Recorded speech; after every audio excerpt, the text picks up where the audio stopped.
Good evening, all you button mashers out there. This is Sterling, streaming for the Press Continue podcast. Thank you so much for joining us this evening. I shall be playing. I'll be playing Super Mario Land. Right there. Up there. I'm still getting used to the camera. Thank you all so much for joining us this evening. I believe this game was released in either 1989 or 1990 for the Game Boy. It is about 4 shades of green. And we'll be playing the full game tonight, followed by 1 or 2 hacks. I got the hacks from romhacking.net. I will pause in between playthroughs to take a break and to get something to drink. Okay? Okay. So, let's see.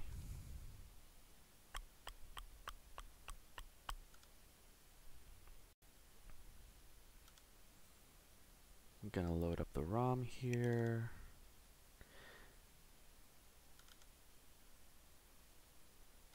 I'm using an emulator called BGB, and I'm not entirely sure how to.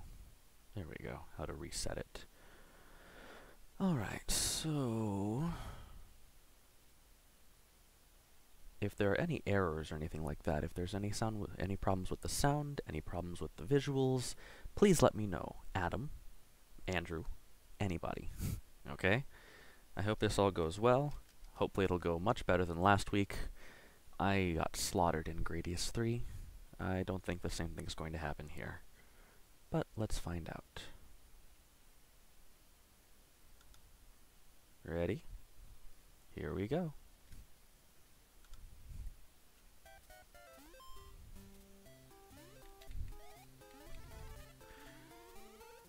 So I did a little bit of a test before starting.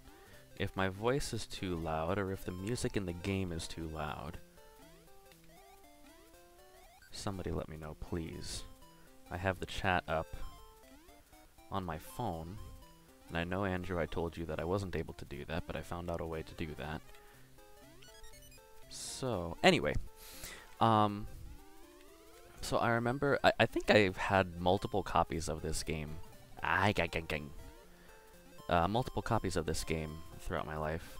It's one of the easiest Game Boy games to come by. And I remember the first time I finished it. I don't remember the first time I played it, but I remember the first time I finished it, I was going to a bowling alley with my grandparents. Oof. For the most part, I'm using... I'm actually using the streaming program to look at the screen, because it's the screen is a lot bigger in the streaming program than it is in BGB. BGB is tiny. It takes up maybe, oh, I don't know, 1/16 of my laptop screen.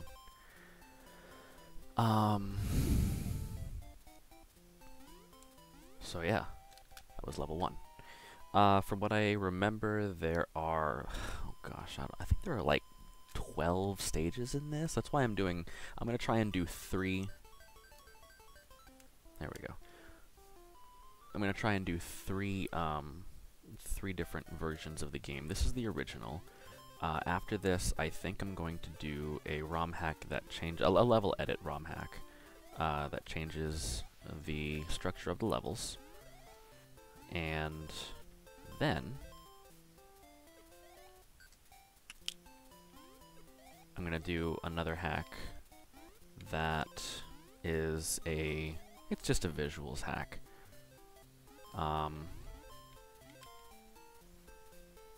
Give me just a sec. Let me make sure everything's going smoothly. Let's see.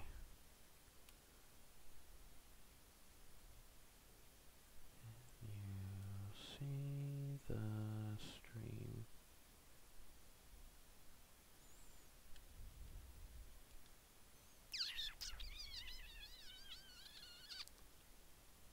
ensure that everybody's able to see everything. Can you see the stream? I hope this is going well. Okay, let's continue.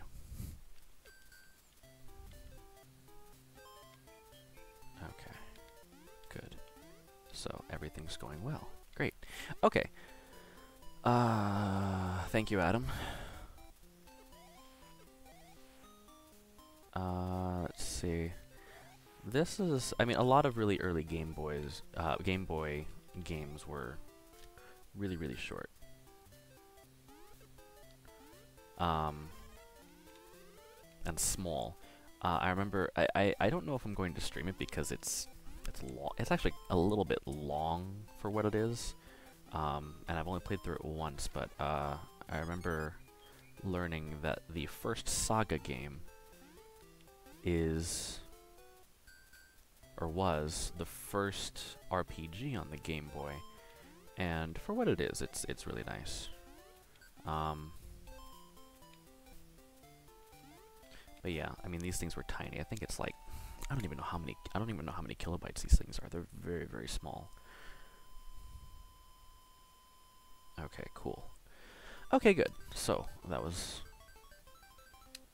poopy. Boo.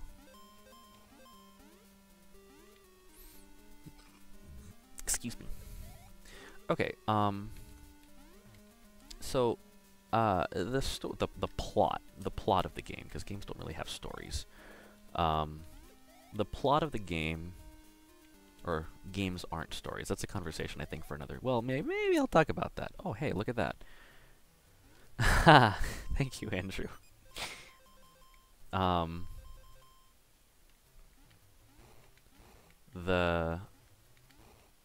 The plot of the game, from what I remember, is Mario was called in from the Mushroom Kingdom to rescue Daisy, whose country, Sarasaland, is being invaded by an alien called Tatanga. And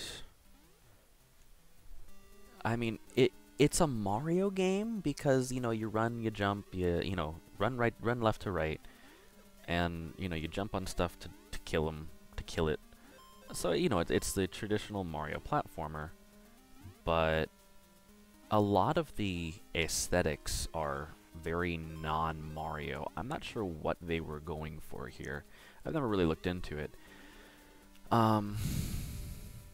But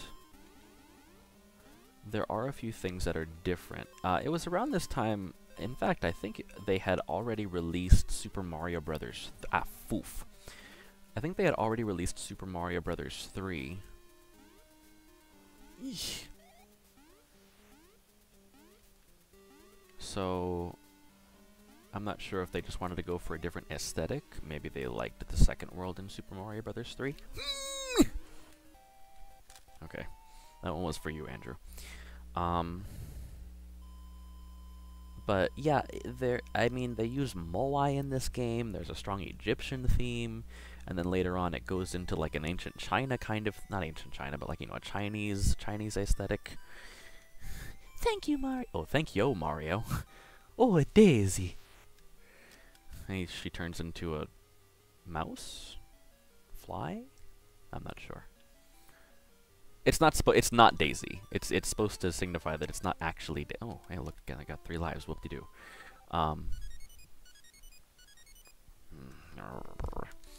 But yeah, so they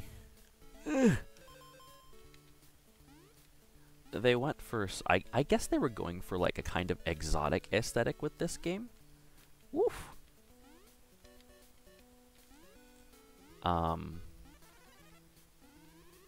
I mean, it works. It's sort of a black sheep oddity kind of thing. The sequel, I guess I can't help but talk about the sequel, which I do plan on playing the sequel sometime. I don't know. Not sure when. But the sequel, Super Mario Land 2, 6 golden coins, is the first appearance of Wario, and I remember that was the first that was the first Game Boy game I ever saw. There was a kid, let's see, his name was Tony. I remember I was in, I think, either first grade or second grade, and he brought his Game Boy to school. I think it was during summer or something like that. I don't remember, but I remember he had Super Mario Land 2, and I don't remember. I think I got a Game Boy Color soon afterwards. I remember a Game Boy Color was my first. Actually, no, it was not my first handheld. A Game Gear was my first handheld, and I think my mom got it from a yard sale or something like that. Frick. But I remember I had the Game Gear, and I don't know what happened to it. But I remember I also got a Game Boy Color when I was 7 or 8, and I got Pokemon with it, and that really took off.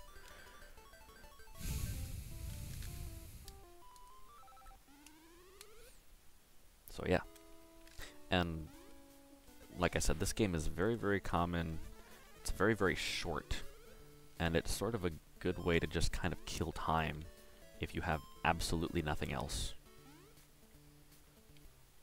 with which to do that. I don't even know where I'm going, man. Frick. Oof. There we go. Ha. Ha ha ha ha ha ha. How do I get back? Oh, I guess okay, fine, whatever. But yeah, it's a good way to kill a bit of time. Which is kind of what the Game Boy was for. I remember Gunpei Yokoi was the creator of the Game Boy, and he also made the Game & Watch. He's not the father of handheld gaming, but he's definitely one of the pioneers. Well, he was, I'm sorry. He passed away soon after he left soon after he left Nintendo. I believe it was a car accident or something like that. I'm not sure, I don't remember. But he created the Game & Watch originally. Gunpei Yokoi created the Game & Watch originally when he was inspired to do so after seeing somebody playing with a calculator on the train on his way to work. And he thought it would be a cool idea for Nintendo to make a device, a gaming device that allowed people to play video games on the way to work. And portable gaming is, because the Japanese, I guess because I don't even know where I'm sorry, I really don't know where I'm going. How the heck do I get up? Oh, there we go. I'm kind of just picking random pipes. I know it seems like I know what I'm doing, but I'm really just picking random pipes to try and go down. Frick.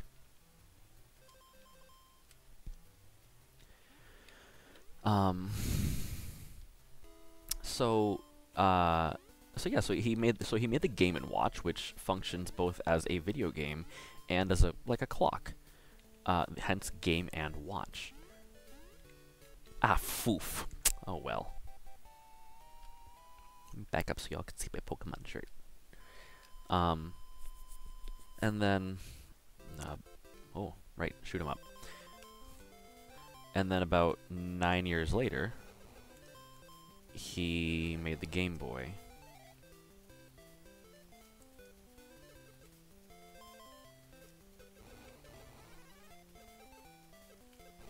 Eek.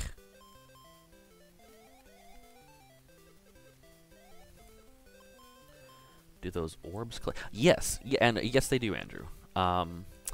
They're sort of a substitute for the fireballs, but yeah, every time when you shoot them at the coins, it does collect coins for you.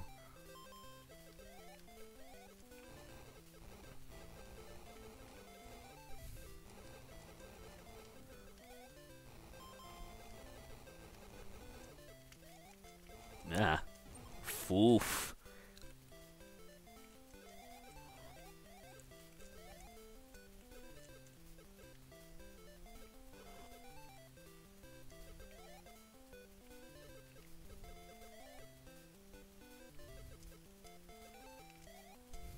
Mario. Ayya.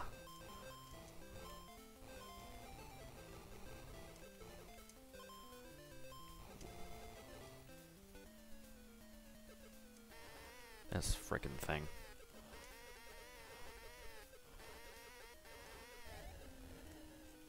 Doing a whole lot better in this than I was in Gradius. Then again, Gradius is a lot harder. Okay, where was I? Right, the Game Boy. Yeah, so Nintendo made the Game Boy, which that, I'm sorry, I have to do the thing. I gotta do the thing.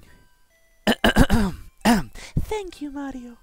Oh, a daisy. It turns into an octopus.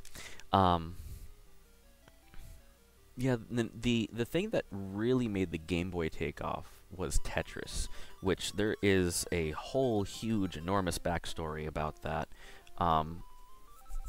There's a book by a guy named Box Brown, and it's called Tetris, and it gives a really thorough and very interesting history in comic format of the game Tetris, and how it really, like, that was really the thing that made the Game Boy take off, and the Game Boy at the same time helped Tetris to take off.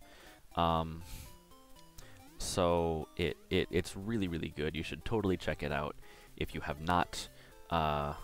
We have it at my library. I work at a library. Probably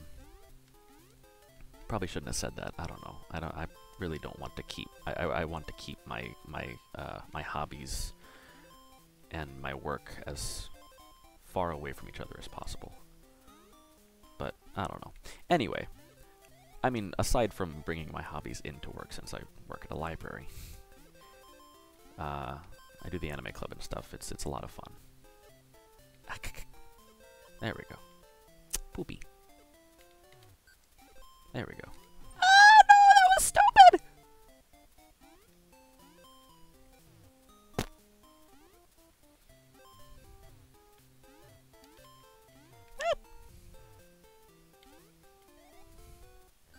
A frickin'. Oh no! That was stupid. Okay, so about this stage, Matthew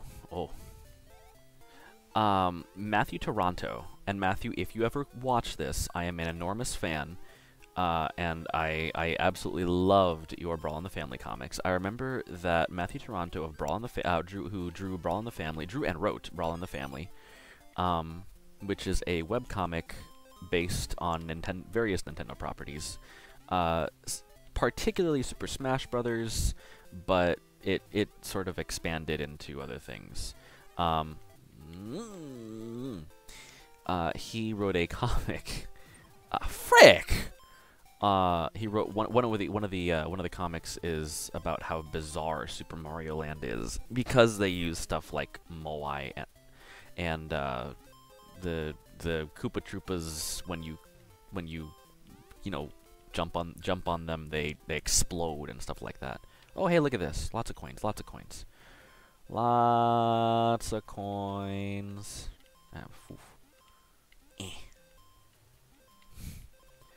And it's basically just Mario saying, "What the heck?"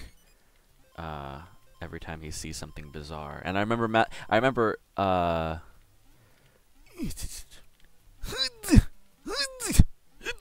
frick.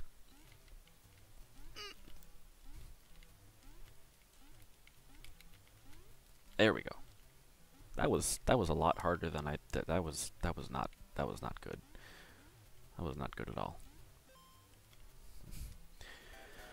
I remember he said something like, "Welcome to Super Mario Land, where something noses run and something or other." I don't remember. But yeah. So it is a weird, like I was saying before, the aesthetic is very bizarre. The gameplay is pretty similar to a regular Mario game. They tried out a few new things, like I don't know, Andrew, I don't know if you mentioned this in the message board for the stream itself. I don't know if you're just frick, that was stupid. That was stupid.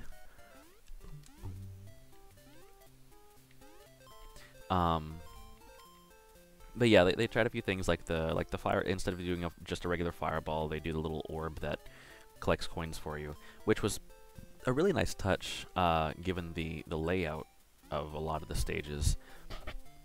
They put coins in a lot of really fun places to shoot your non-fireballs at. Oh, frick. I should not be dying this much. Shame on me. Shame on me. I remember I went through this game. Go away, virus and threat protection. I don't need to see you right now. Oh, frick. It's distracting me. Oh, look, I have 10 Marios left.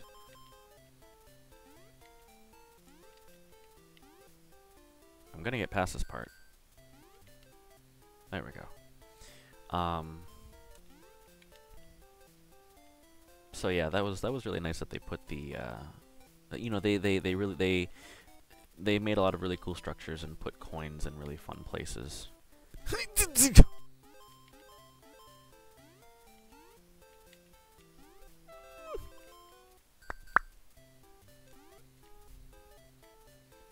And there we go. 1, 2.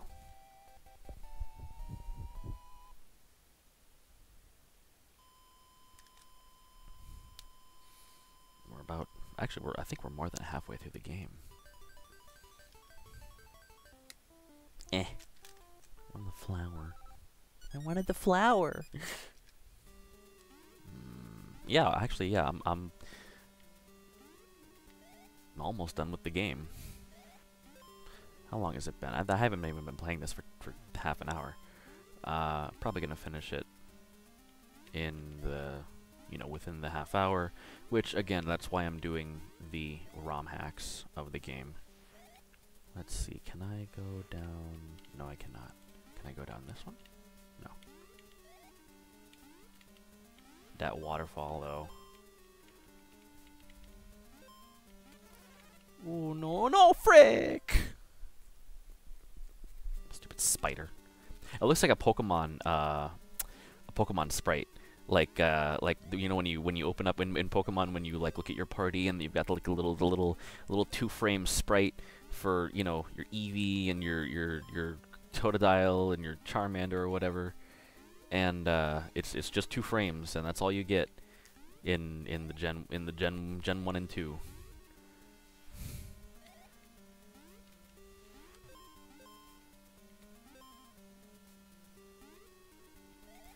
So everybody watching, I don't know, well, everybody I know who's watching. Everybody who's watching whom I know. Yeah, that's a good way to put it. I've never been able to, I don't know how to get up there. Is there? I guess not. I've never been able to get up to the top of these stages. I have no idea how. I don't know if there's, a block that you're supposed to hit. Really should use vehicles. The new Mario game's really cool. Watching this, didn't know Mario Land brought so much to the table. Yeah, Andrew. Nintendo doesn't usually make shoot-'em-ups. I think the only shoot-'em-up that they have ever made officially is directly, where it's not like a third-party company or a second-party company, is Star Fox. And no, okay. And I mean, this doesn't quite count as a pure shmup, but yeah, Nintendo's never really made a shmup, other than Star Fox, which,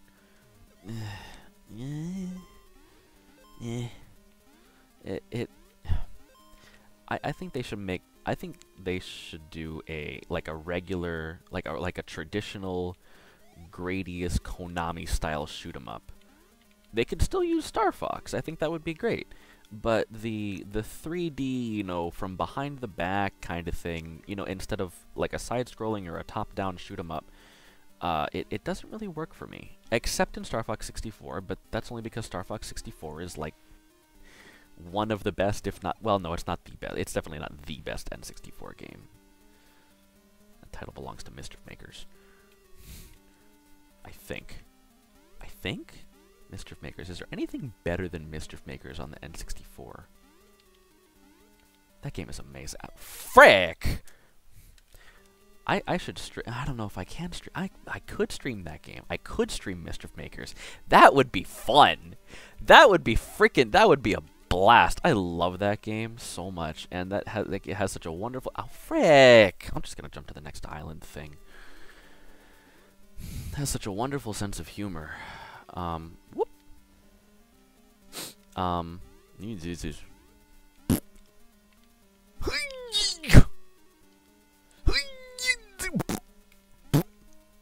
Ah! Oh well. I forget what I was talking about. What was I talking about? Words?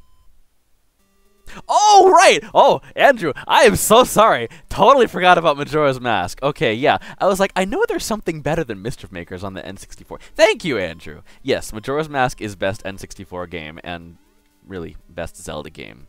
Shots fired, come at me, fine, I don't care. I did my master's thesis on it. And, yeah, I can talk about that game for a long time. Woo. More coins, lots of coins, yay, Super Mario, new Super Mario Brothers 2, coins. Lots of coins. Coins, not stacked. Well, technically stacked in the only way that a Game Boy can do, but... Oof. But yeah, after Majora's Mask, I would say Mischief Makers is well, but Ocarina of Time... Yeah. Okay, it's Majora's Mask. Oh, but then Banjo-Kazooie. That's such a good game. Actually, no. Mischief Makers is better than Banjo-Kazooie. Mischief Makers is definitely better than Banjo-Kazooie. No question. Treasure. I know that this has nothing to do with Super Mario Land, but Treasure really hit the nail on the head with that one. Yeah, sorry about that, Andrew. And Super Mario 64 is also an excellent game. I mean, it pretty much defined the 3D platformer for a generation. You know, I played. Oh frick! You know, I was playing Ratchet and Clank Size Matters the other day on the PSP. That game sucked so bad. What the heck? I'm really, and I know that there are some people who might be watching who really enjoy Ratchet and Clank and have recommended it to me and all that, but I was incredibly unimpressed. It was very, very boring. The characters were not likable at all. They were either very cynical or and they moved like a freaking, I don't know, like a 2000s Shrek, like a really early 2000s seed. Oh, spikes.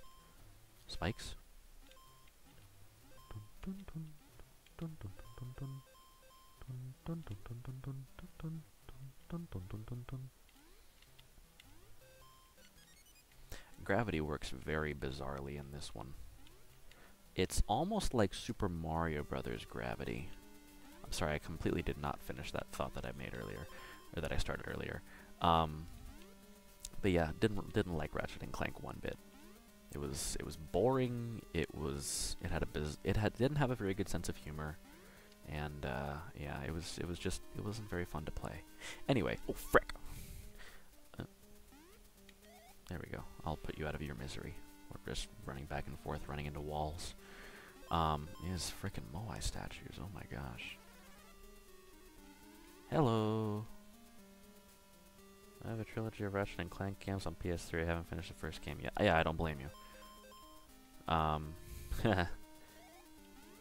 So basically what I've got is a couple people who are watching. Since I'm running a Windows phone, that's right, a Windows phone. I'm dead. Okay, not dead. Okay, there we go. I have a way, kind of, to look at the, I think. Okay, cool, yeah. Thank you, Mario. Oh, a daisy. Turns into a spider. That's gotta be terrifying. Terrifying.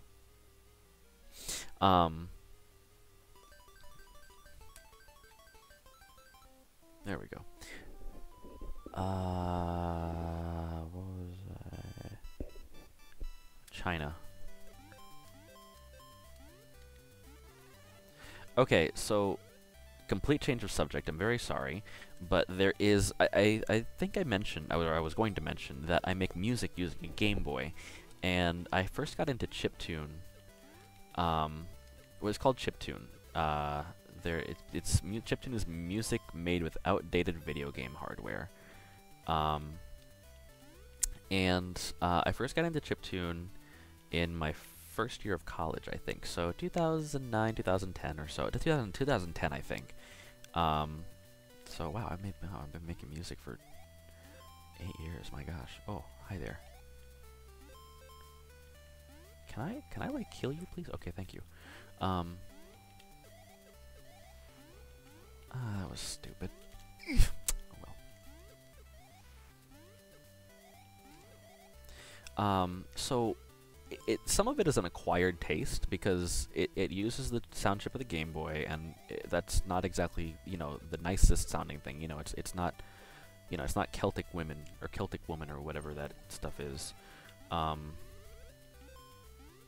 But some people have done frick.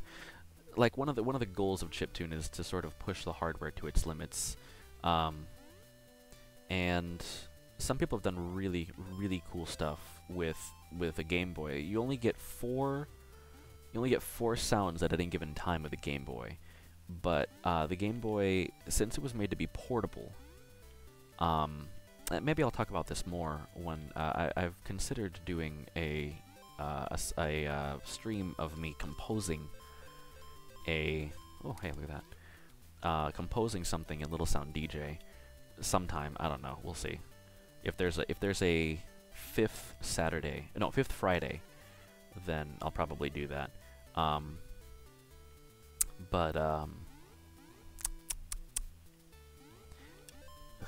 hate when people make that sound. But yeah, so you're only given four sounds with the game, 4 sounds at any given time with the Game Boy, but the goal is kind of to make that seem like you're making 6 sounds. And the Game Boy has panning capability since it was made to be portable, so they stuck a headphone jack on it. And ooh.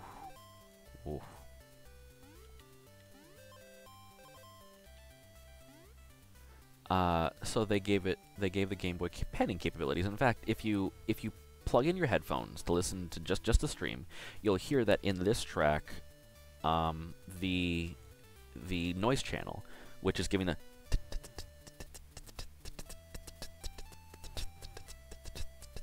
it'll start in the middle and then go to your left ear and then to your right and then back to the middle. Oy, Vault. Frick. Yeah, oh, I'm running out of time. I'm talking too much. There we go. So what you do when you a lot of times when you make chiptunes on the Game Boy, you try and make your sounds bigger. At least that's what I do, or I try to do. And one of the people that I kind of learned to do that from, not explicitly, but just from listening to his music, he's called USK, and he is a chip musician from Japan, and he has an album called I Am a Fukuoka Raver. Ah, frick. And he's like the king of Game Boy dance music. He's amazing. USK, if you are watching this, I love your music. Or if you ever watch this, I love your music. I'll love your music even if you're not watching. Ah, frick.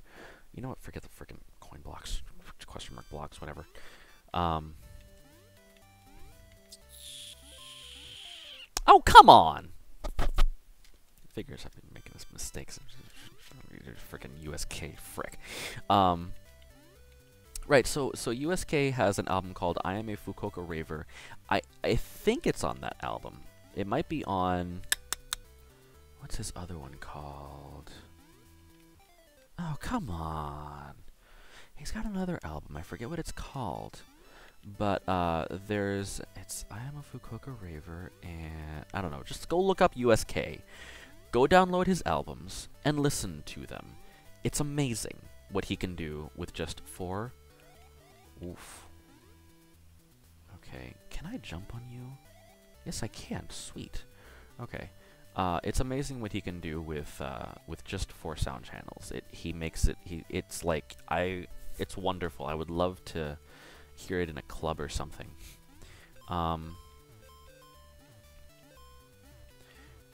But he did one track that starts out with the opening to the music to these stages here, and it's really cool. It's really cool. It reminds me of USK. Ah, frick!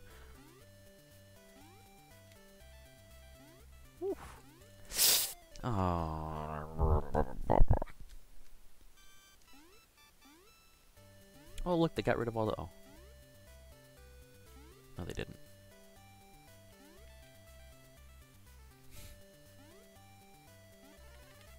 Oh, come on!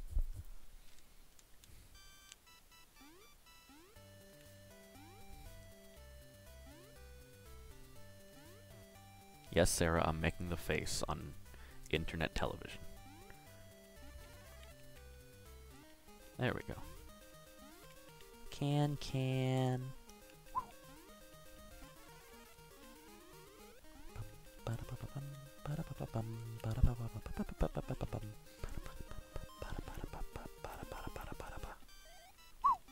No!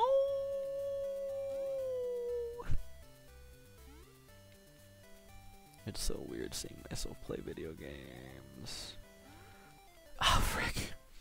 I remember after I did my first stream, I talked to my mom about it, and I was really excited about it, and I talked to my mom about it, and I told her, ah, frick!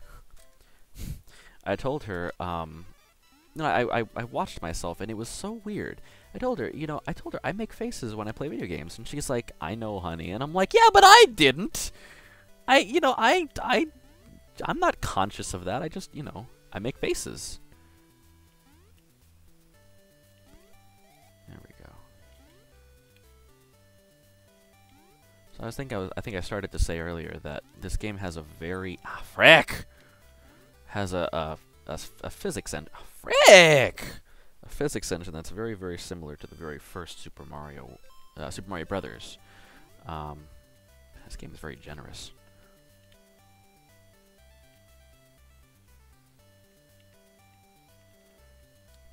Can I? No. Can I? There we go. 1, 2. Oh, no! Oh, well. Okay, last stage. Coming right up. Gotta fight Tatanga.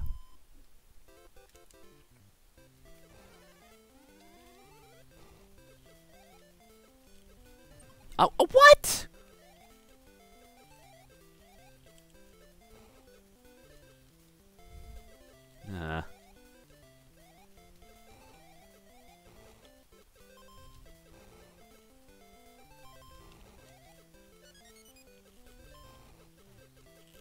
Oh, that was stupid. That was stupid.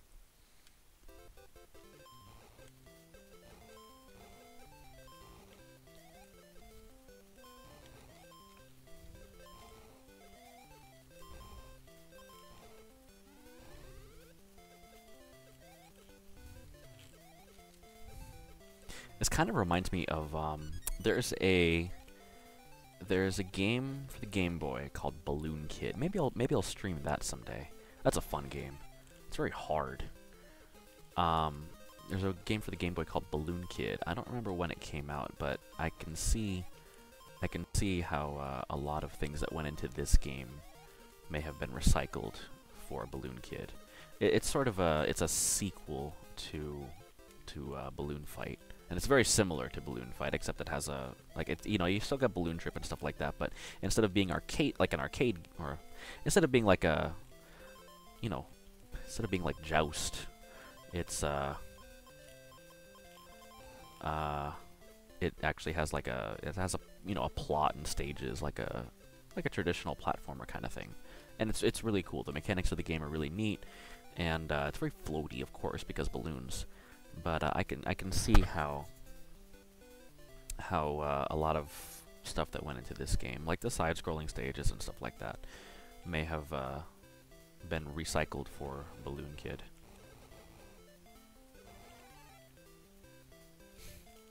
Free life.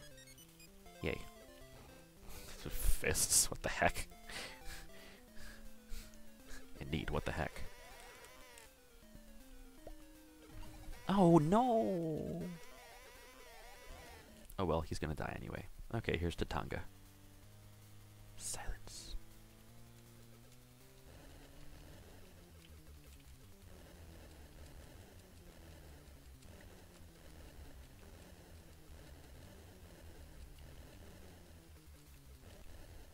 There we go.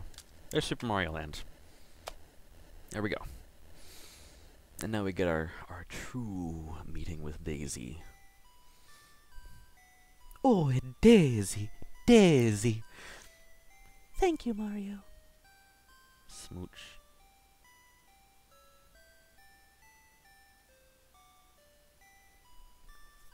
Your quest is over. Daisy does not look like she does today.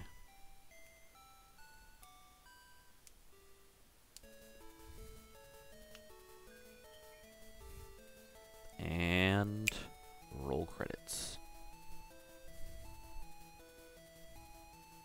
Yeah, there you go. Gunpei Yokoi.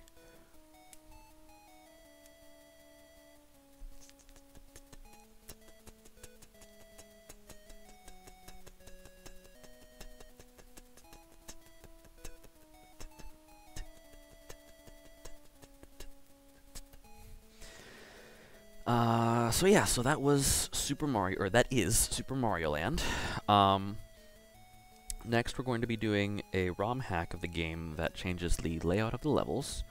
It is going to be, I'm going into it completely fresh. I have never played this particular ROM hack before, so I'm probably going to lose my butt a lot. So just please bear with me, please. And then afterwards, we're going to be doing something a little bit fun, which you'll see what that is when we get to it.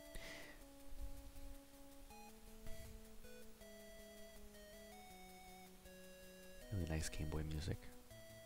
Really nice Gameboy music.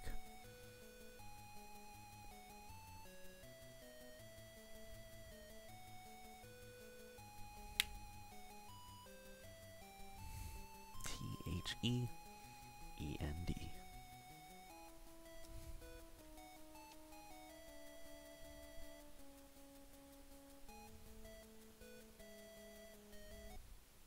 Okay.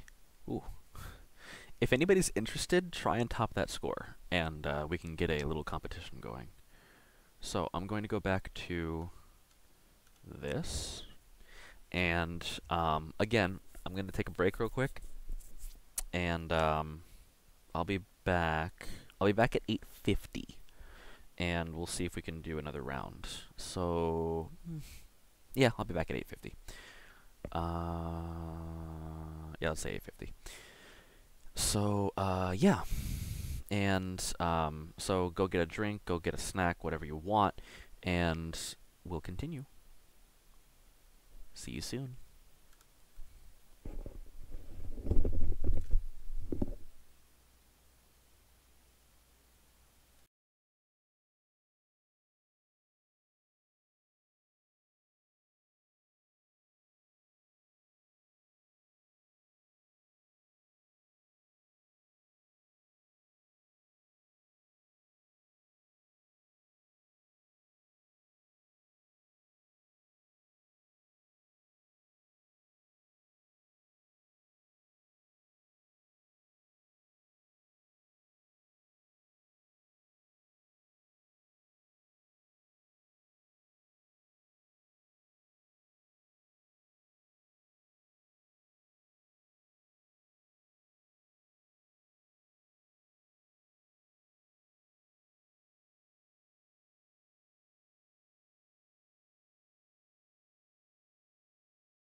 Welcome back, everybody. So, we're going to be playing through we're doing, is it a we? Whatever. Let's call it a we, because it's fun. We're going to be playing through, a hack of Super Mario Land. This is done by David Yu, and it was released in 2012. And this is a level edit ROM hack. Maybe I'll talk a little bit about ROM hacks as I play through it. Sorry, I had a little bit of lint on my computer. So let's get started. No need for much of an introduction. Let's go to that. That is not me playing, by the way. That's the little demo that plays. There we go. There's your title screen. So, let's see how this goes. So, I mentioned before that I got this and the other hack that I'll be playing this evening from romhacking.net.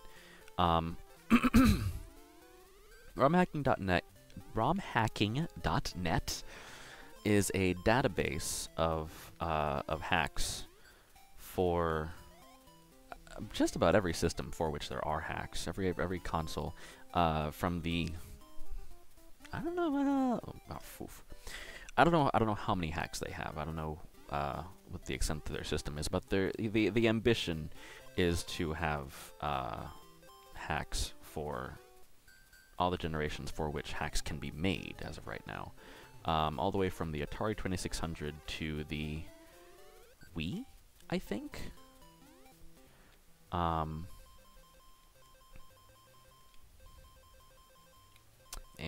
they definitely have a lot of hacks for Nintendo consoles.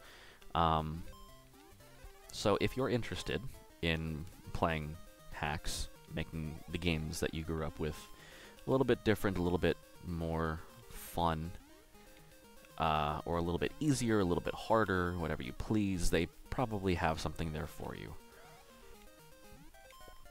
A lot of the there are a ton of hacks for. Oh, Finn, you want to see my Pokemon shirt? Okay. I believe this is Generation 5. Is that you like that? Good. Maybe I'll do this. Maybe well, no, I can't sit like this because then I lose feeling in my legs. Sorry.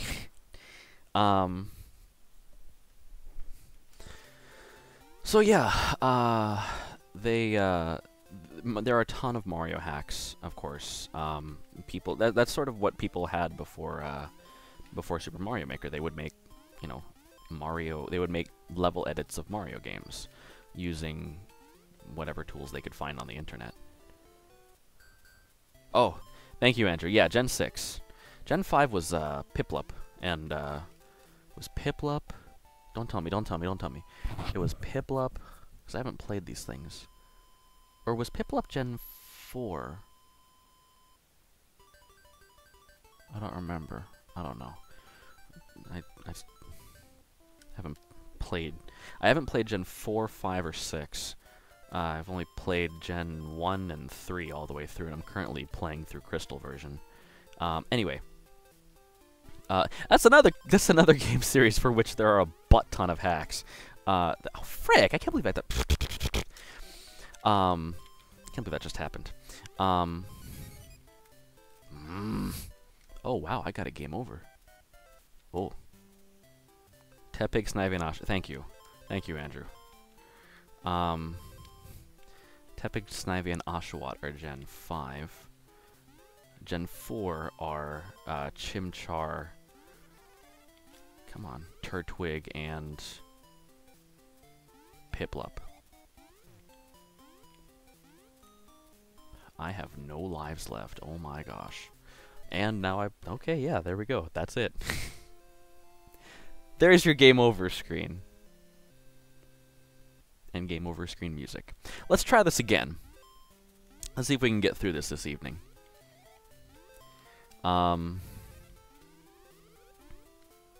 So yeah, there are, I think the three games, or the 3 franchises for which there are the most ROM hacks, are Mario, Metroid, and Pokémon. There are also a decent amount of Mega Man ROM hacks, some of which are good, some of which are eh.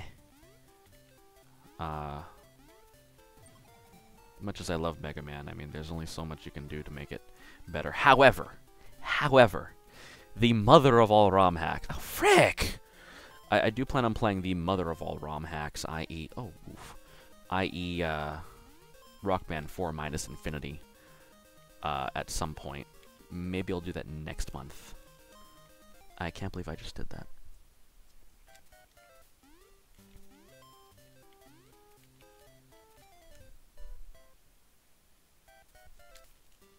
Not used to this. Not used to this at all. I'm gonna be seeing that screen a lot. Let's see, I'll give myself until 9:40 to finish this. If I don't,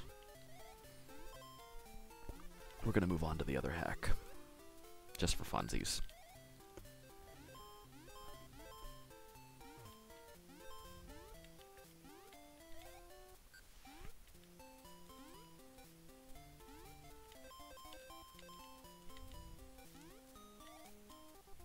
Sorry, I'm not talking too much. I'm trying to concentrate.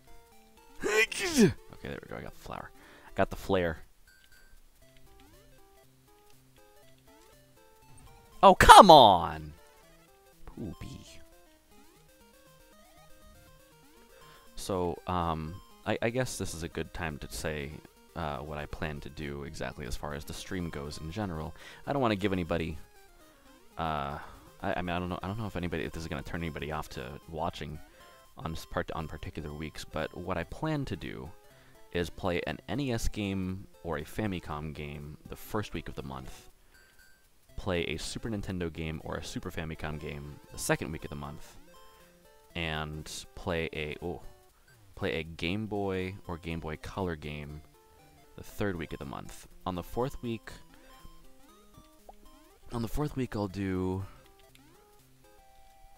a ROM hack, and if there is a fifth week to the month, I'll do a special performance with Little Sound DJ, which may involve composing something or performing something. We'll find out.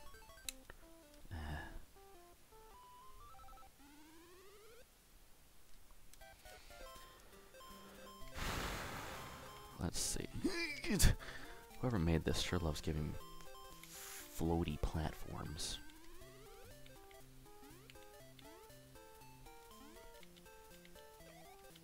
Woo! That's better.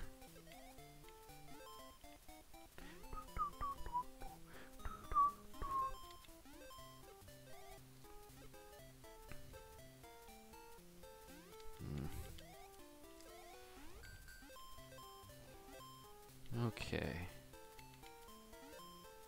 And can I do that? Can I? There we go. I don't have to worry about the coinsies.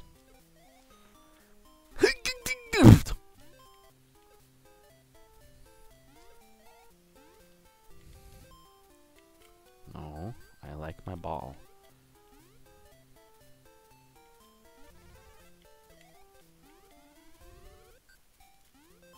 Whoa.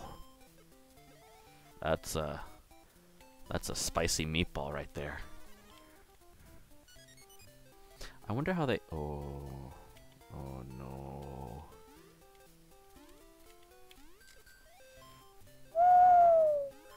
Okay.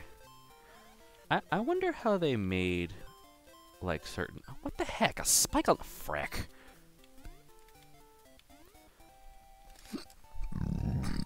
Excuse me. If you'll notice some of the sprites in the game, they sort of, like, there's some of them are transparent. Oh well, it's free life. It's still something.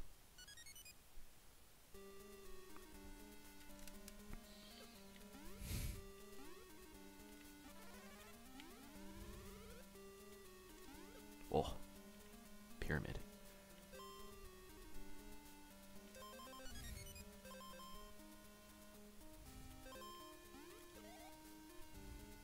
Now this is a pyramid stage.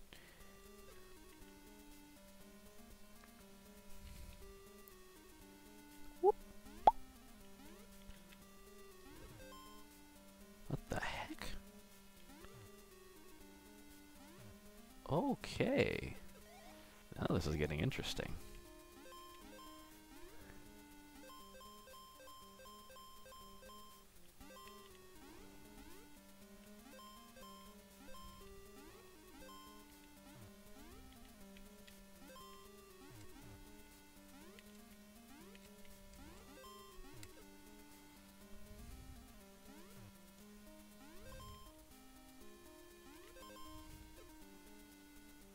How the heck am I supposed to...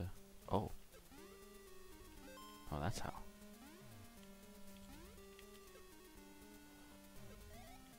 Oof.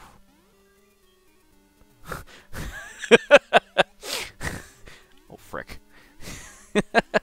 Andrew, what do you mean by go Castlevania 2 on me? I mean, I guess I understand what you mean.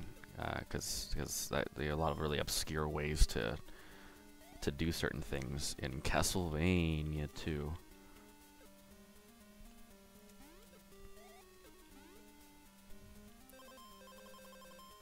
Right, I forgot. Oh, frick. Oh, no! Oof. This does not bode well for our hero. I can't even kill that thing. Oh, come on!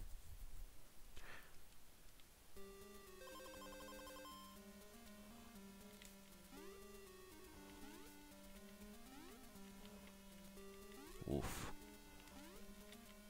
Whoa. Come on.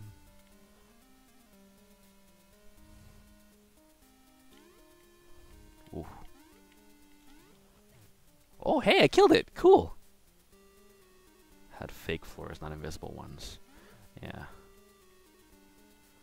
Oh, man, this frickin' thing. There we go. Please give me a mushroom. Please give me a mushroom. Please. Please. Please. Okay, fine, I'll take coins. I'll take what I can get. Oh well. Oh gosh, this early?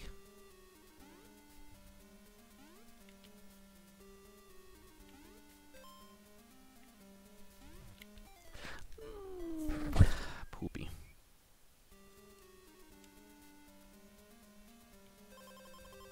Oh gosh, I gotta start back here.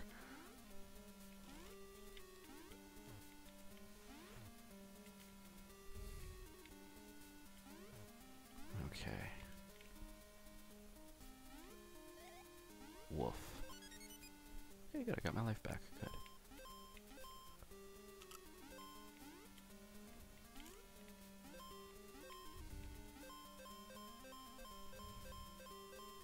Good.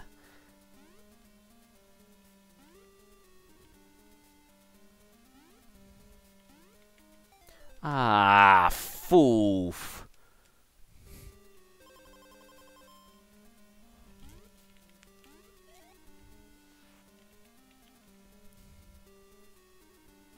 Okay.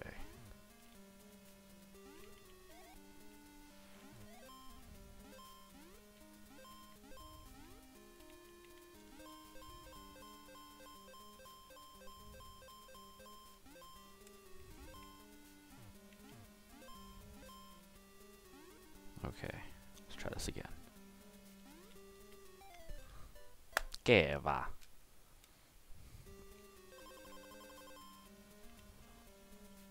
The clock is ticking.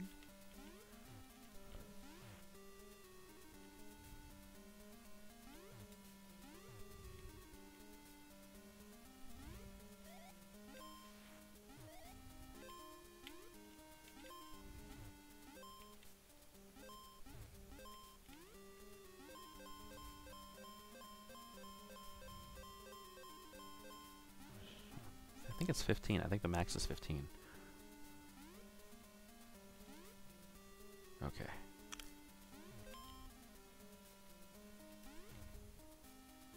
Okay. I can do this.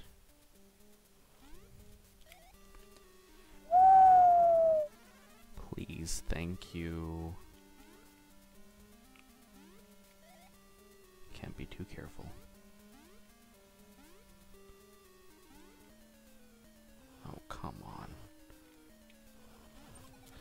I'm just gonna run for it! Good heavens.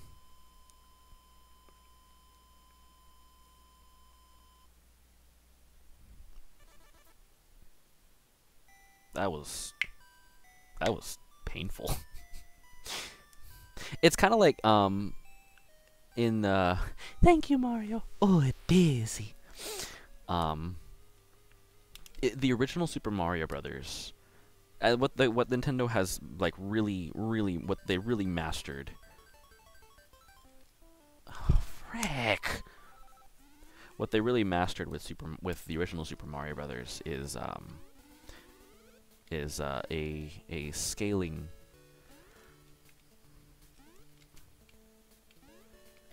progressively is mastering the how to make a game, how to do game difficulty,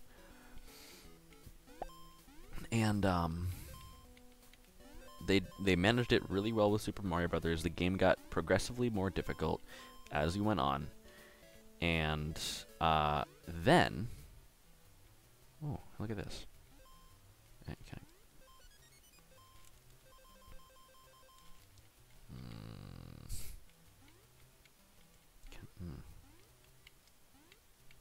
Oh my gosh.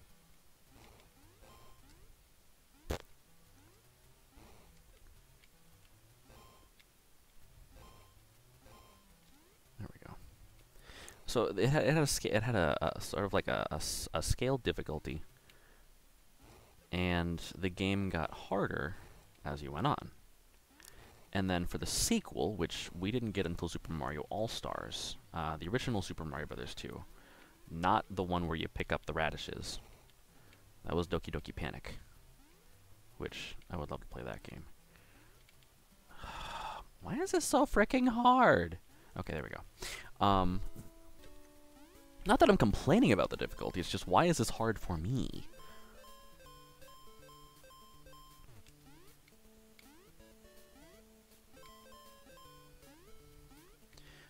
So Super Mario Brothers 2, Japanese Super Mario Brothers 2.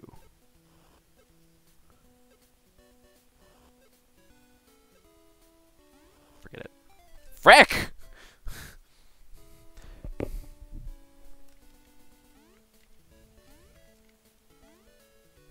The Japanese Super Mario Brothers 2 basically just picked up, oh my glob, basically picked up in difficulty where Super Mario Brothers left off. I don't think I'm gonna make it.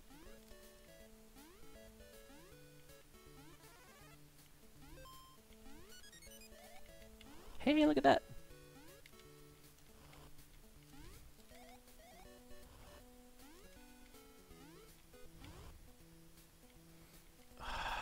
This frickin' guy.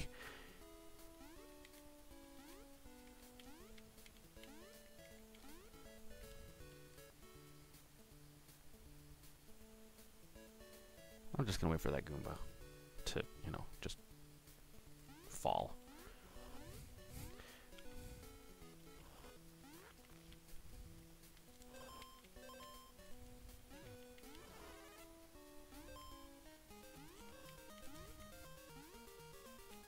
Oh man. Oh, it's just gonna repeat the freaking stage? Fine. Oof.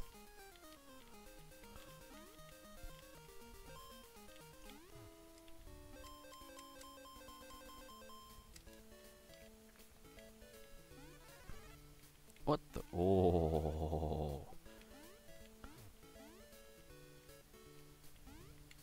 Potato. I don't like that. Hey. Right, so Super Mario Brothers had like a scaling difficulty, and Super Mario Brothers 2 picked up the difficulty where the original Super Mario Brothers left off. That's kind of what this feels like. This feels kind of like the Super Mario Brothers 2, the Japanese Super Mario Brothers 2, to the original Super Mario Land. The difficulty kind of just picks up where, oh, frick. Where Super Mario Land leaves off in terms of difficulty.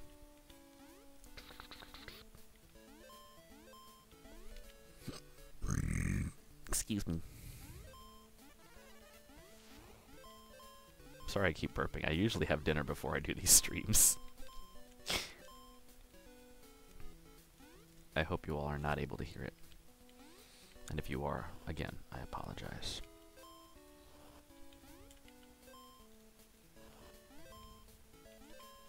Oh dear. Ah!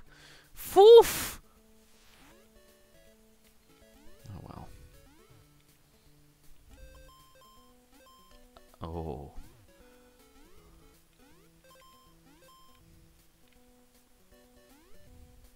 I'm trying every single pipe. Oh, that is so tempting. Oh, hey, I made it. That wasn't too bad. Oh, look at all those coins.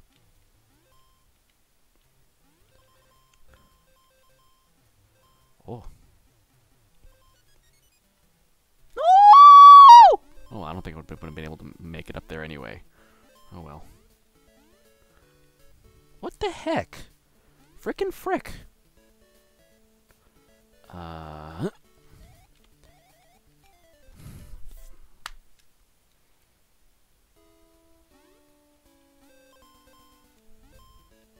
don't even know if I can make it past that. That requires practice, man. Oh, frick. That requires practice. Or a mushroom.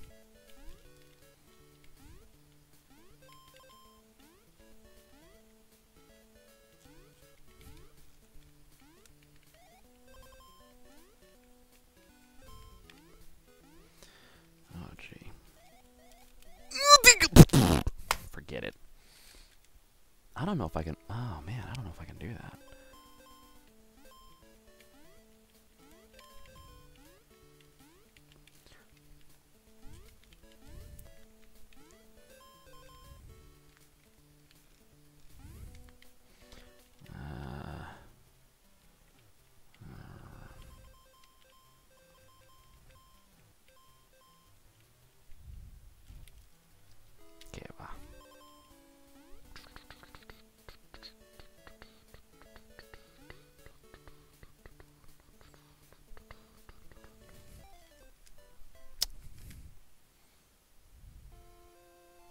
Okay, va. Alright, let's see. I started at 8 o'clock. You know what? Let's just go to the... Whoa. 7FF4F4. That's interesting. Can I take a screenshot of that? Thank you. You know what? Let's just go to the... I didn't even see the demo!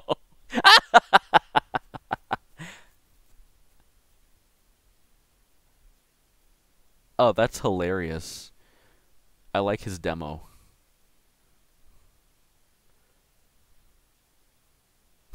Nice.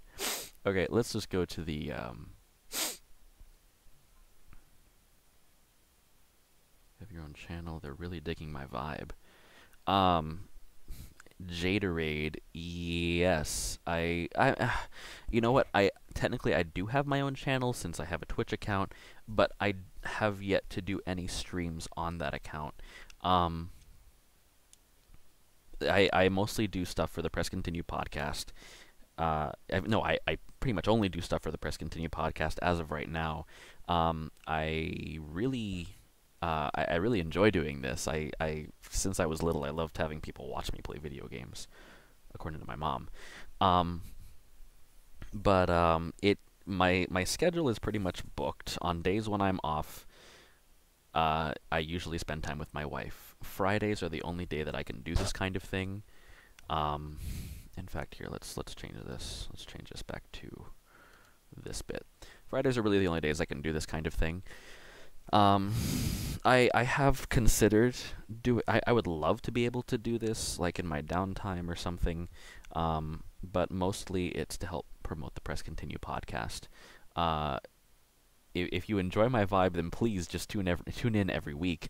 And I would love to see you. So, but as of right now, barring a change of schedule for the week or going on vacation or something like that, I think it's just going to be for Press Continue right now. Just right now.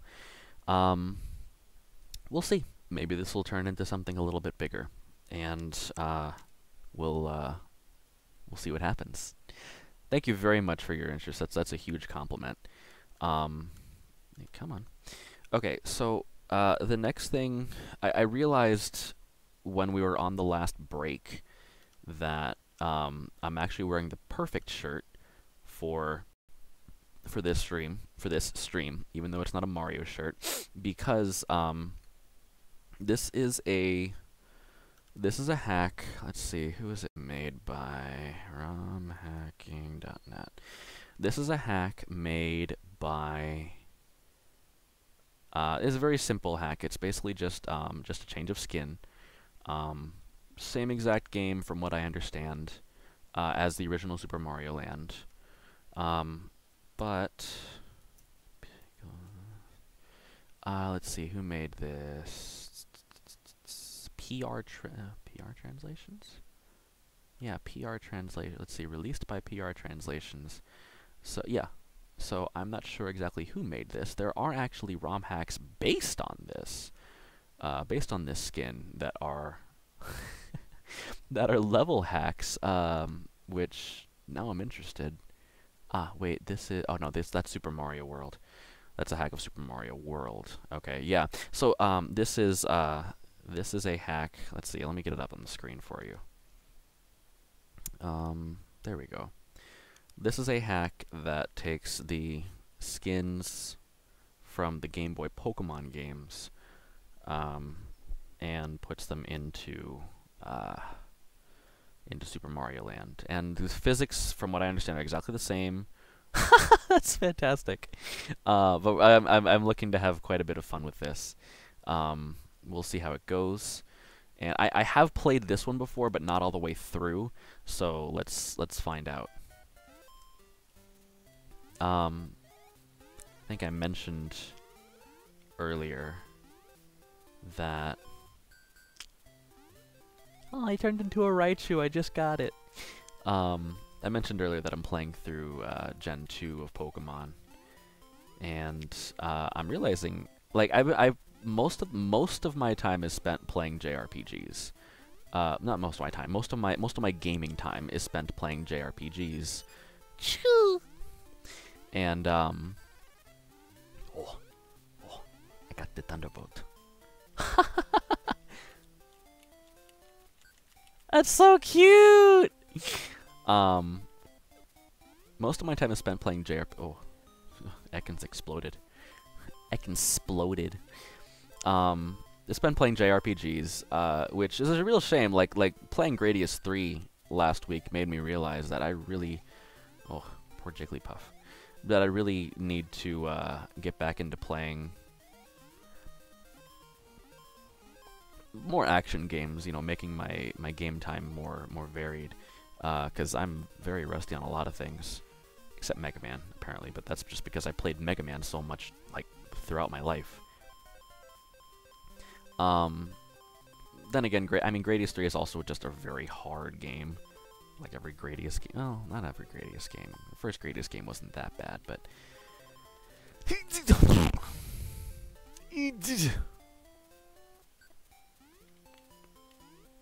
I hope the stream is still going through okay. I'll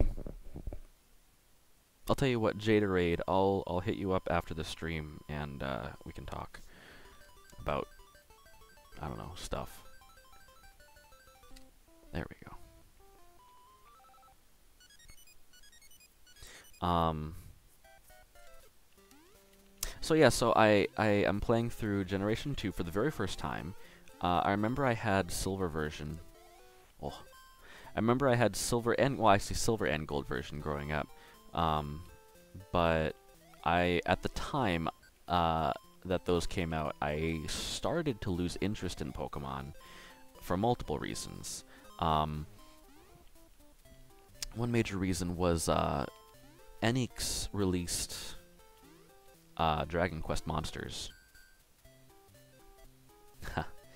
Enix released Dragon Quest Monsters, and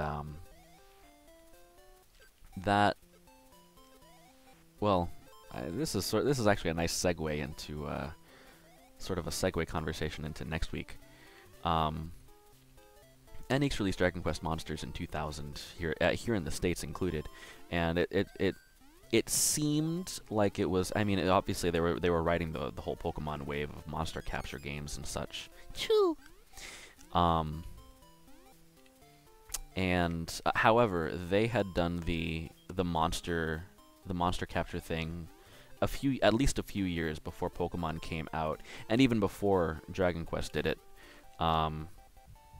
The Megami Tensei games had the whole recruit monsters into your party thing mechanic going. There we go. But the combination of monster capture plus Dragon Quest RPG mechanics, you know, everybody gets the same amount of experience points in the party instead of having to, you know, just level up. What the heck? Oh.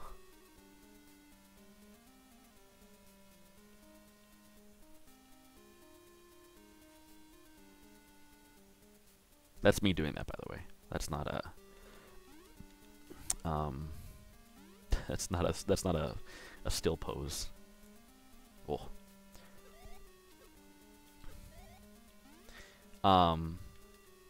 But yeah, so I kind of just lost interest in Pokemon because I was so busy playing Dragon Quest Monsters, which I suppose that my history with Dragon Quest and Dragon Quest Monsters can wait until next week, because what I plan to do next week for the stream, here's a heads up, I plan to play through Dragon Quest 1 all the way. I'm going to be using a hack. As I mentioned, fourth week it's going to be a hack. This one, it's going to be... Oh, frick! I can't believe I just did that. That was dumb. It's going to be really basic. I get to go through this, yay! It's going to be a really basic hack. It's not anything special.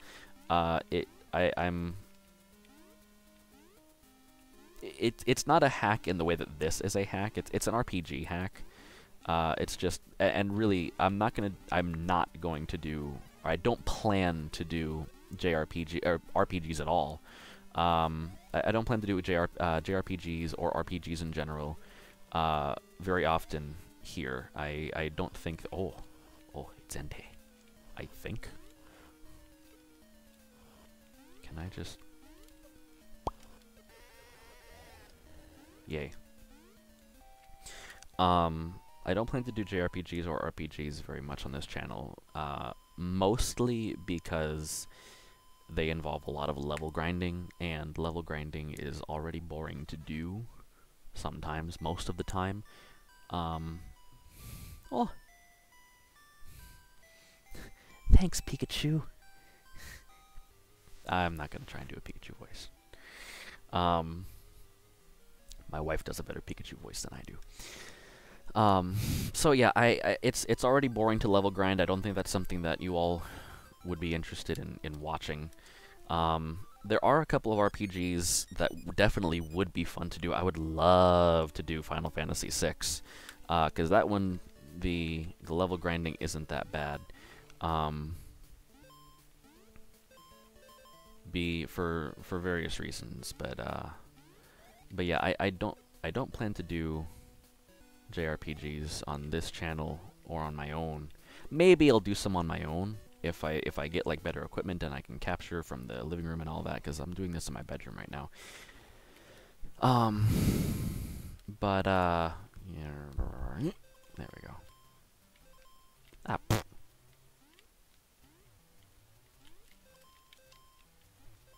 But as of right now, I'm going to mostly stick to action games. shoot 'em ups, platformers, that kind of thing. Mostly.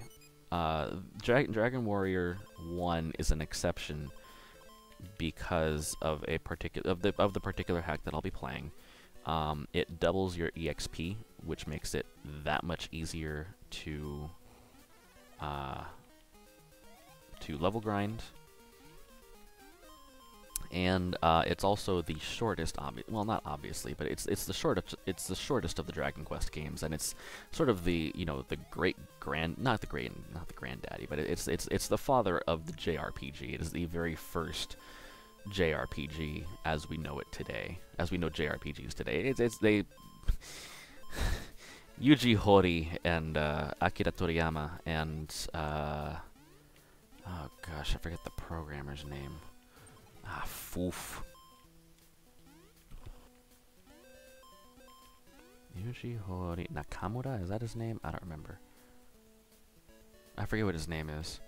The programmer for Chunsoft. They basically invented the JRPG genre with the first Dragon Quest game. But anyway, that's for next week. That's info for next week. And let's get back to Pokemon. So I've been playing through Pokemon Crystal lately. Oh my gosh. Oh, bye Gengar. I think, you know what? I think the Goomba. I think the Goombas are the sprite for when you use minimize. I don't know. Ah.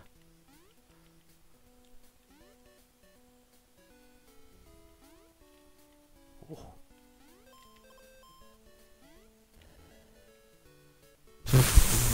That looks so strange. Which I suppose suits the tone of the original Super Mario Land. Oh, hi dear. Ah!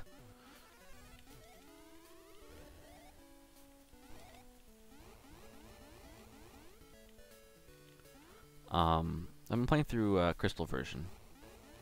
And I just finished, I think it was the 7th gym. So I just beat Price, and now I'm going through the whole radio tower thing with Team Rocket. If anybody is concerned about spoilers, I don't care, because the game is 18 years old. And, yeah. If you haven't played it, and, I mean, it's actually, it's a really, there are a lot of ideas that came up in Gen 2 that, I don't know why they gave I don't know. That have kind of gone unused in later generations. The Pokegear was great. The whole radio thing was great. Oof. Can I? I wonder if I can get up to that platform. Hey, hey! The Pokegear was great. The whole idea, I don't know if they did this in later generations, where like you have the 3 legendary beasts sort of run around in the wild, and you can catch them, like they may appear anywhere on the map randomly. Boy, I keep hitting that 3 lives thing. Oh, surfing Pikachu!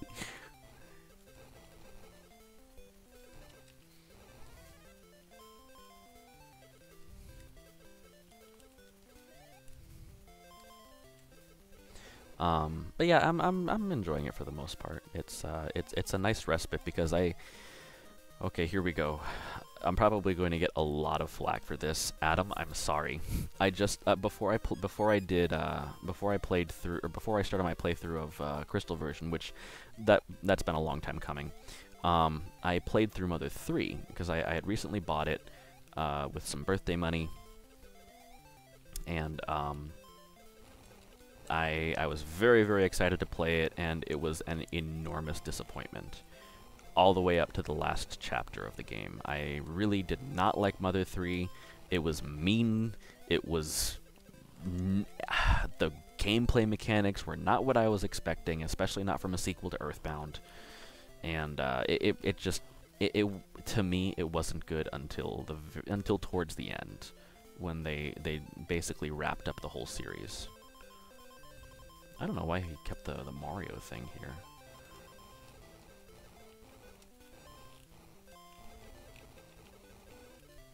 But yeah, so I wanted to play something that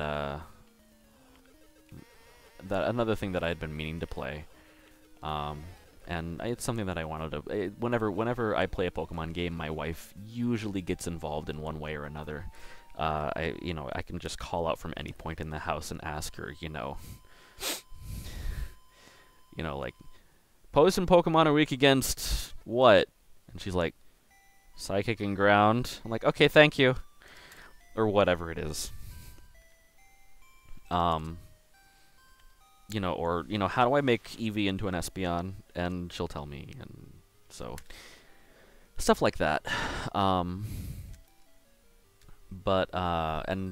If anybody who's watching is a major Pokemon fan, just understand that I sort of distanced myself from the series when I was about 10 years old and have only just recently gotten back into it thanks to my wife. Oh. Potato.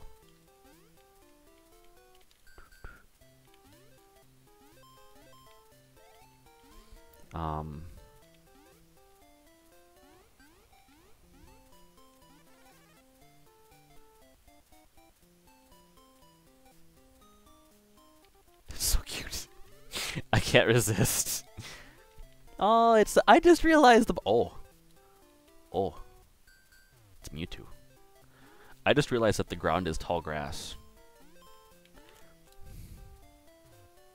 That's really cute. I like that. It makes it that.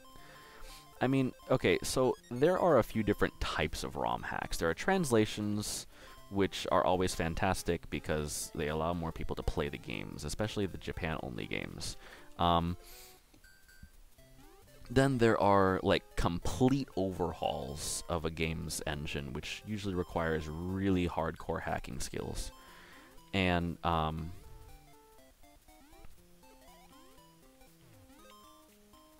games like Rockman 4 Minus Infinity do that kind of thing, where you kind of take the base game, or the Rockman 4 Minus Infinity, or something like, I know there's a Metroid that did something like that. Like, there are a couple of Metroid hacks that do that kind of thing, where, like, they give you a map, or, there's a, well, yeah.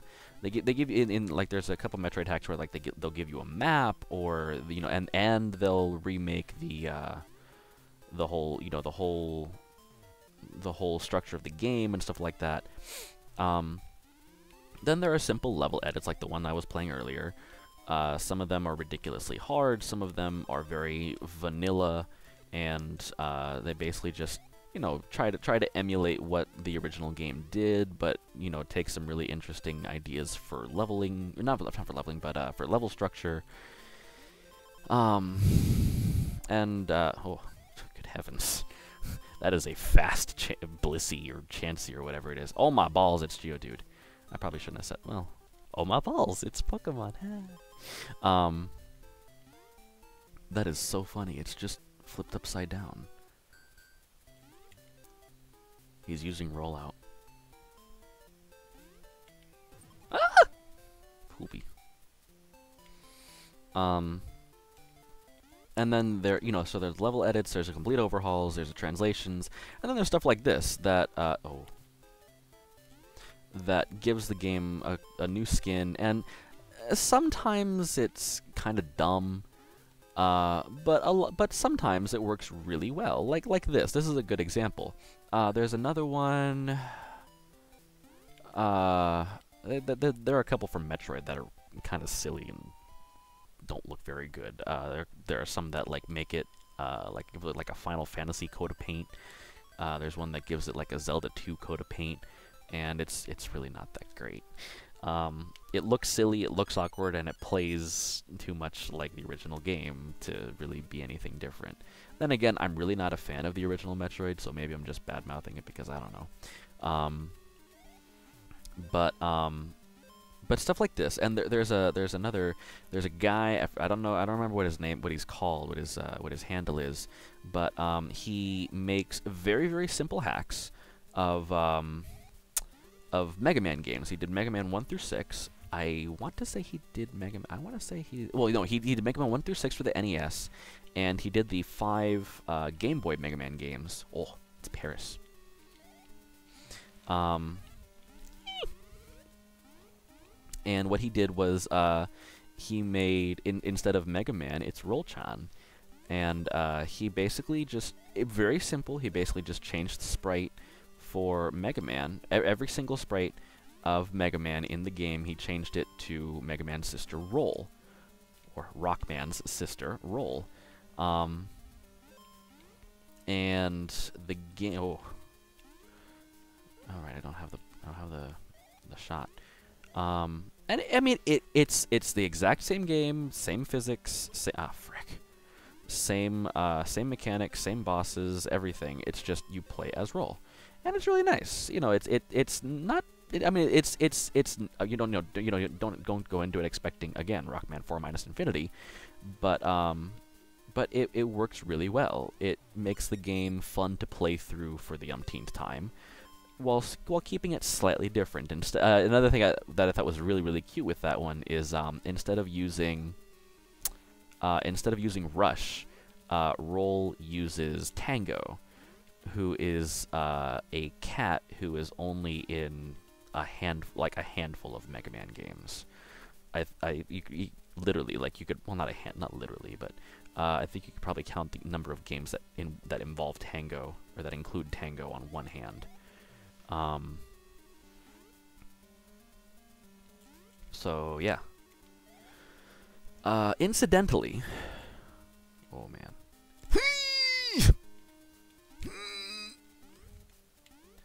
Speaking of ROM hacks, incidentally, I have been working for almost a year now, actually, now that I think about it. On and off, it was, I haven't been, like, grinding away at it every single day.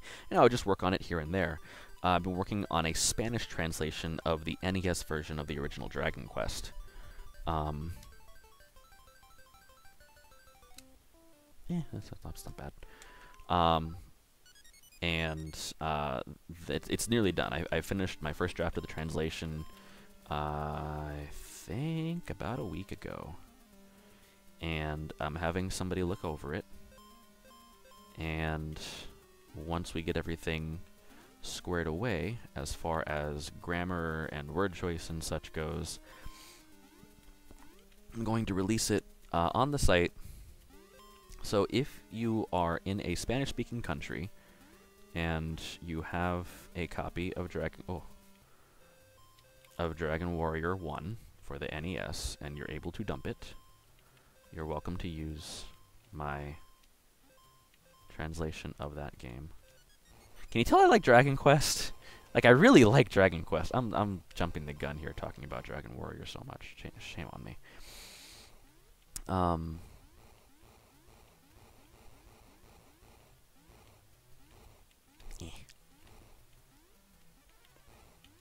Hello.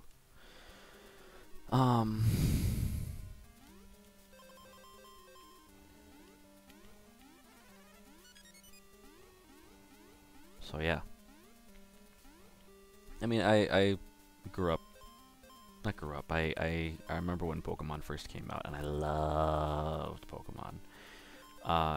Loved watching the cartoon, cheesy and corny as it was. Especially in the first season.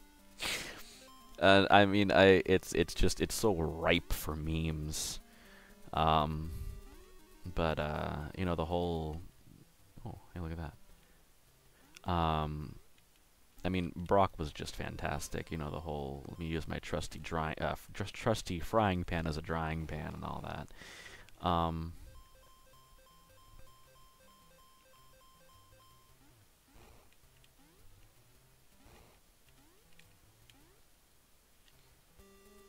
But I remember when I was 8 years old. I should talk about this because, again, I'm probably not going to do any JRPGs, and maybe I'll do a maybe I'll do a Pokemon spin-off game sometime, like Pokemon Pinball or Pokemon Puzzle Challenge or something, one of these weeks, someday. But I don't foresee myself talking about Pokemon on this stream much anytime soon, so I may as well talk about this now. When I was 8 years old, on Halloween, when I went trick-or-treating, I went as Pikachu. Oh, Snorlax! I went as Pikachu, and I was electrocuting everybody. I was thundershocking everybody, and it was a lot of fun. And I remember whenever I would go trick-or-treating as a Nintendo character or a video game character, whatever.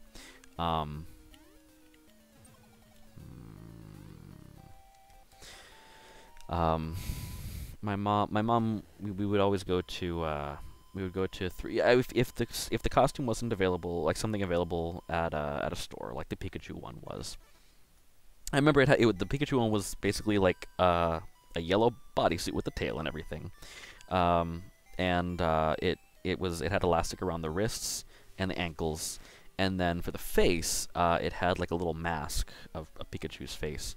And I don't know if I have pictures of it, but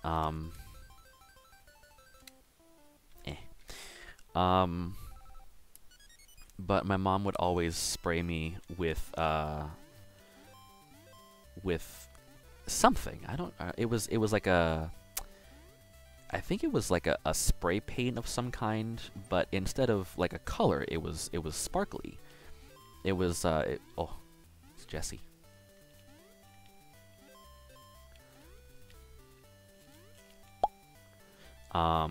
It was sparkly, like it had like glitter in it, in multiple colors, and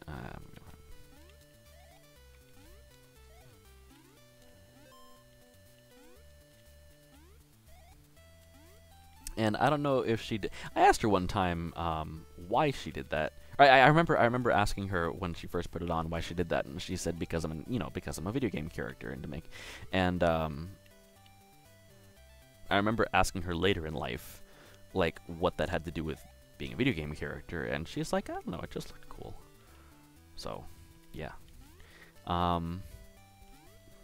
Also, I guess, like, I don't know if this is what she was thinking or not, but I think it may have also served as, like, a safety thing, just so people could see me in their headlights, and so they didn't, run over me. Not that I ran out into the street or anything when I went trick-or-treating.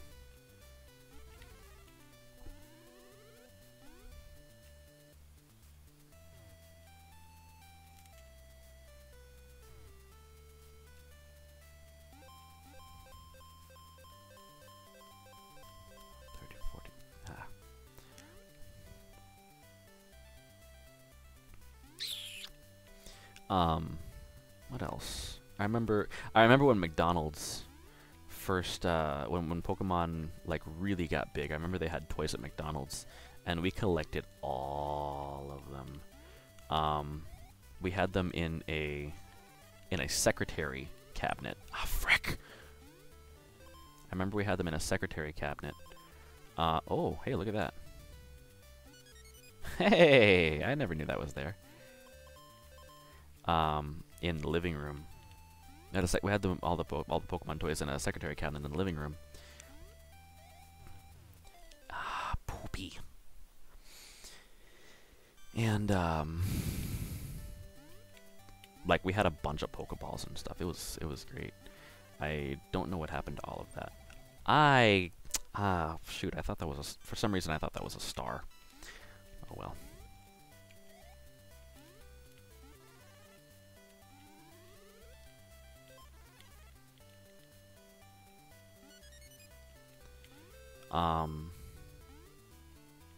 I remember going to see the first Pokemon movie in theaters when it came out. I remember going to see the second Pokemon movie in theaters when it came out. I remember I went to see that one at some summer camp that I went to. And they handed out the Ancient Mew card. What the heck was that? And like the second Pokemon movie, when I first when I first saw it, that was one of my favorite movies, and it's still my favorite Pokemon movie, which The other Pokemon movies aren't that great. The only other Pokemon movie that like even comes close to the second one is the Zoroark movie. I watched that one recently with Sarah, my wife. Oh, it's Bulbasaur! Oh, it's so cute! I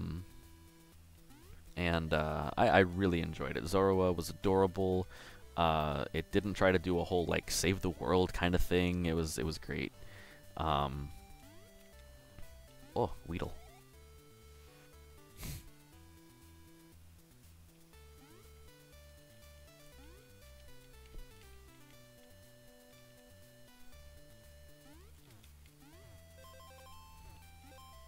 There I go, making faces again. Not that I want to stop.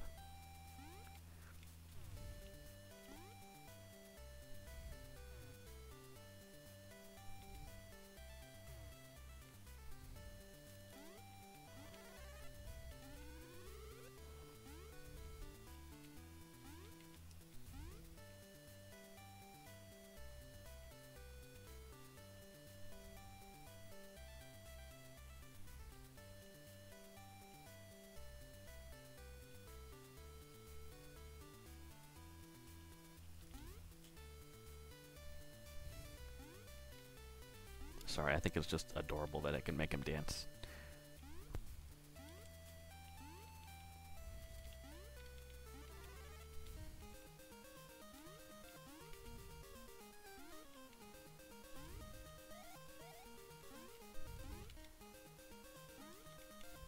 Oof.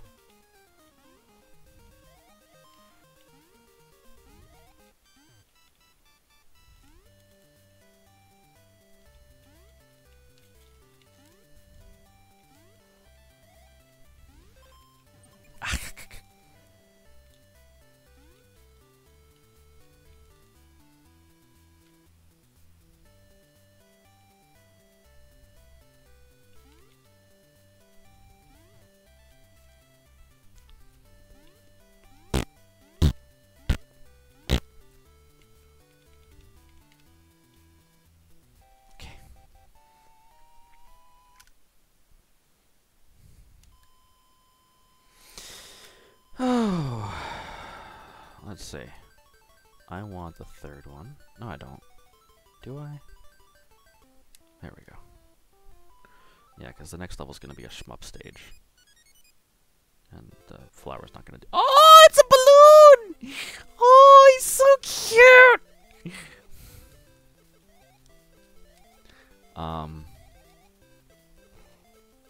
You know what? I remember when I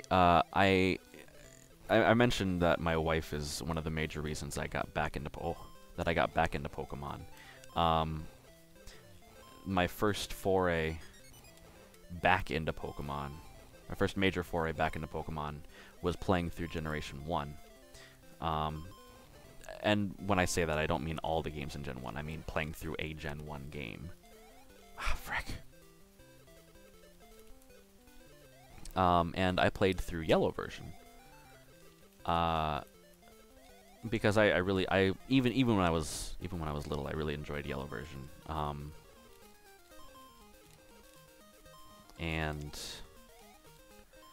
I like the fact that Pikachu followed you around. I like the fact that it kind of followed the anime. It was a little bit more. It was no, not a little bit. It was a lot more colorful than Red and Blue. And you got to catch more Pokemon. Not more Pokemon, I guess. I don't know. I think you got to catch more Pokemon in Yellow version than you did in Red and Blue version. But one thing that I really enjoyed about playing through the first one is exploring the glitches that you can not only the ones that you can exploit in order to get, like, there's one where you can exploit the game to get exploit a glitch to get all of the Pokemon, to catch all the Pokemon. But I mean, the game is rife with glitches. It's magnificent. And I really enjoy playing around with stuff like that. Oh. Is that a Fearow or is it Ho-Oh?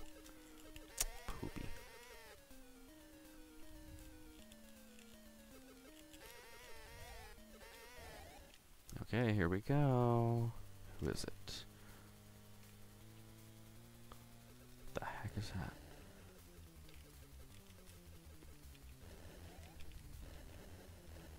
That's a whole lot more erratic in this.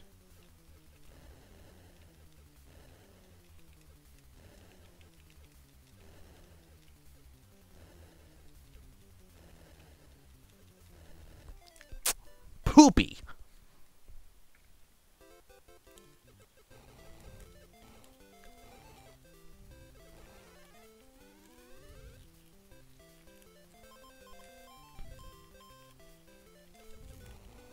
Ooh.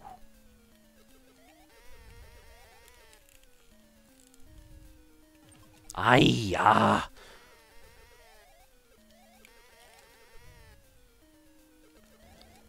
Okay. Let's try this one more time. I mean, it's not like I don't have 36 lives. I have no idea what that's supposed to be. Is it a Pidgey? But why?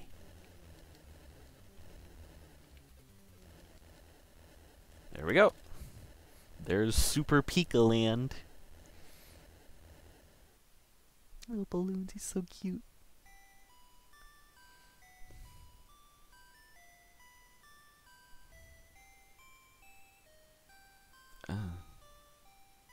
Okay.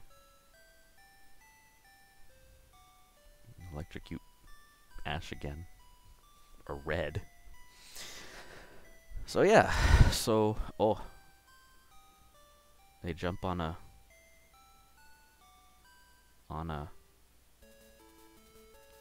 Spearow. So yeah, so that was fun. It was the first time that was the first time I played through this particular hack. So yeah, I hope you all enjoyed this. Next week, like I mentioned, I'm gonna be playing through. I'm actually not gonna be playing the one for the NES. I'm gonna be playing through. Technically, I'm gonna be playing Dragon Warrior 1 and 2, but that's the name of the game. I'm not gonna be doing the game. It's a Game Boy Color game. I'm not going to be doing Dragon Warrior 2. It's way too long. I'm going to be playing through Dragon Warrior 1. I'm going to see what I can do to speed it up, actually. And I'm going to be playing using a hack that doubles the experience points you get from monsters. And we'll see how that goes. It will be the first time that I've played through the game in a long time. Like, played all the way through the game in a long time. I've played it. I played through most of it. I remember when I first dumped all of my Game Boy collection. I remember playing through it because I really loved the NES era Dragon Quest games. But once I got to the Dragon Lord's Castle, Charlock, I had to stop. So yeah, anyway, I really hope you enjoyed. I really hope you all enjoyed the Super Mario Land stream. I hope you all enjoyed Super Pika Land, and I'm really sorry. I'm really sorry that I didn't get to finish the level hack. The second one that I played. This has been. Wait for the music to stop. There we go. This has been Sterling playing through Super Mario Land, along with a couple of hacks for the Press Continue Podcast's stream on Twitch.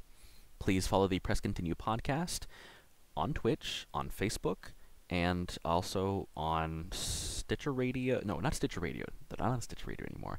On Pinecast. They're a lot of fun. Adam and Brittany are wonderful to listen to. It's almost like being in their living room.